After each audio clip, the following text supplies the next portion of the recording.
Nous ouvrons ce Conseil dans un contexte planétaire et international d'une gravité extrême.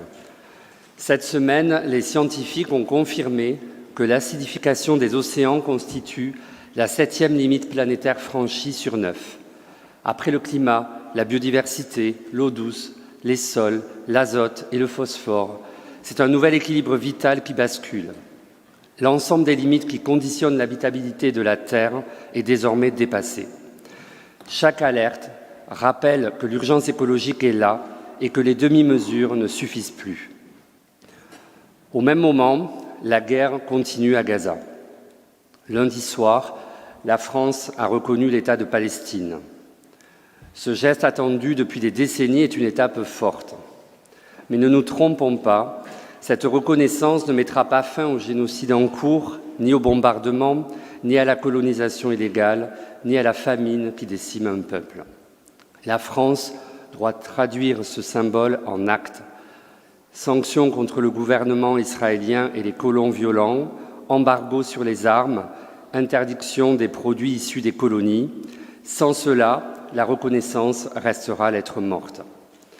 Nous appelons aussi à la libération inconditionnelle des otages israéliens détenus par le Hamas, comme à celle des prisonniers palestiniens détenus arbitrairement en Israël.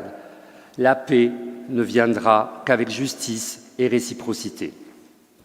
C'est pourquoi aujourd'hui, avec l'ensemble de l'opposition municipale, nous présenterons un vœu qui appellera au cessez-le-feu immédiat et à des sanctions, mais aussi à ce que Toulouse prenne sa part de solidarité, notamment en approfondissant son accord de coopération avec Ramallah. Regardons maintenant l'actualité nationale. Reconnu coupable d'association de malfaiteurs dans l'affaire du financement libyen, l'ancien président Nicolas Sarkozy a été condamné à 5 ans de prison avec mandat de dépôt différé. Il a fait appel et nous respectons ce droit, mais déjà la culture de l'impunité présidentielle se fissure. Nous voulons saluer le travail d'utilité publique des journalistes, des milliers de contributeurs qui ont pu financer le film « Personne n'y comprend rien ». Sans cette vigilance citoyenne et ce journalisme indépendant, cette affaire d'État n'aurait pas émergé. La première réaction de Nicolas Sarkozy a révélé le camp qui se dessine. Sarkozy et Le Pen parlent désormais d'une même voix, avec les mêmes éléments de langage, contre la justice et l'État de droit. C'est une dérive dangereuse pour notre République. Monsieur le maire, vous qui revendiquez votre amitié avec Nicolas Sarkozy, celui qui vous a nommé contrôleur général économique et financier, j'espère que vous n'allez pas, une fois encore, vous inscrire dans ce camp qui préfère attaquer la justice plutôt que de respecter la séparation des pouvoirs. Venons-en maintenant à Toulouse. Les 170 salariés de l'APEAJ, association médico-sociale toulousaine reconnue, traversent une crise sans précédent.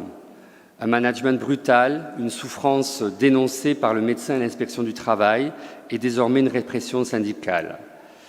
Quand celles et ceux qui accompagnent les jeunes les plus fragiles sont maltraités et muselés, c'est toute la ville qui est touchée. Mais qu'en est-il aussi dans nos propres services municipaux ? La situation n'est pas toujours meilleure. Je vais prendre un seul exemple ce matin, celui des bibliothèques. Non-renouvellement de contractuels, fermetures qui se multiplient, ces lieux essentiels de culture, d'accès aux droits, d'émancipation qui sont remis en question. Résultat, un service public dégradé et une ville qui recule. L'été 2025 l'a encore montré, Toulouse n'est pas prête face aux canicules. Plusieurs jours au-delà de 40 degrés jusqu'à 42, une ville étouffante où la chaleur met en danger la santé des plus fragiles. Votre plan Toulouse plus fraîche ne se limite encore qu'à quelques aménagements qui nous semblent trop cosmétiques. L'exemple des allées Jean Jaurès que vous présentez comme un îlot de fraîcheur est éclairant. Une esplanade minérale, pas d'ombre. L'écart entre vos discours et la réalité vécue est criant. Tout cela n'est pas du confort, mais bien de la santé publique. Ces manques structurels se voient aussi dans la mobilité. Vous avez évoqué le vélo.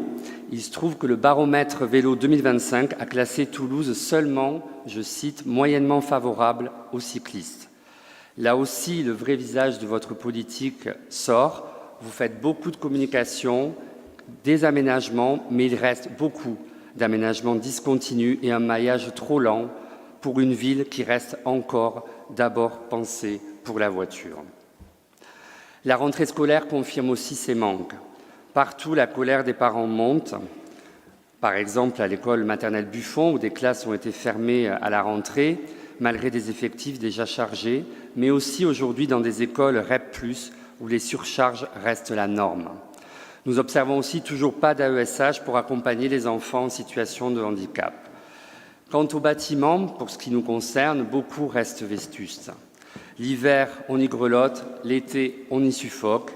Toujours pas de brasseur d'air dans chaque classe à Toulouse et toujours pas la présentation d'un plan global de rénovation. Nous réitérons notre proposition d'un plan massif pour transformer enfin toutes nos écoles face aux enjeux écologiques. Même constat dans la petite enfance. Vous avez fait voter une délibération illégale sur l'autorité organisatrice, sans projet stratégique. La privatisation de la crèche Saint-Michel, qui est opérationnelle en cette rentrée, a dégradé le service rendu. Il y a toujours plus de 1600 familles sans place chaque année.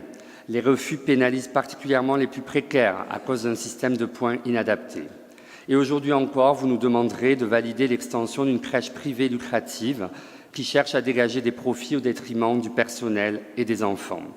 Nous proposons, nous, au contraire, enfin un schéma global de la petite enfance qui soit fondé sur des crèches publiques et associatives et adapté aux besoins de chaque quartier et des familles. Enfin, un mot sur Ipsophène. L'État a donné le feu vert à l'installation d'une usine de paracétamol sur l'île du Ramier, classée Céveso, en zone inondable, au cœur de quartiers densément peuplés. Dimanche dernier, nous commémorions le 24e anniversaire d'AZF. 24 ans après, Toulouse porte encore ses cicatrices. Et voilà qu'on envisage d'implanter une nouvelle activité chimique à haut risque sur ce même périmètre, plutôt que de chercher un terrain adapté sur notre territoire. Nous soutenons l'objectif de souveraineté industrielle et sanitaire, mais refusons qu'il se fasse au prix de la sécurité et de la santé des Toulousaines et Toulousains. Plus jamais ça, disions-nous après AZF, c'est pourtant le chemin inverse que vous laissez faire. Pour notre part, nous continuerons à faire d'autres choix. Nous continuerons à incarner une vision claire, constructive et exigeante, avec éthique, une ville qui protège ses habitants face au dérèglement climatique et à la perte de biodiversité, qui garantit des services publics de qualité à tous les âges de la vie, à commencer par les tout-petits Toulousains, qui agit pour la paix et la solidarité à Toulouse comme à l'international. L'avenir de Toulouse ne se construira pas sur l'éco-blanchiment ni sur les inégalités, il se construira sur l'écologie et la justice sociale. C'est ce chemin que nous proposons aux Toulousaines et aux Toulousains, celui de l'exigence, de la solidarité et de l'espérance. Et c'est avec cette détermination que nous continuerons, ici et partout, à porter une autre voix pour notre ville.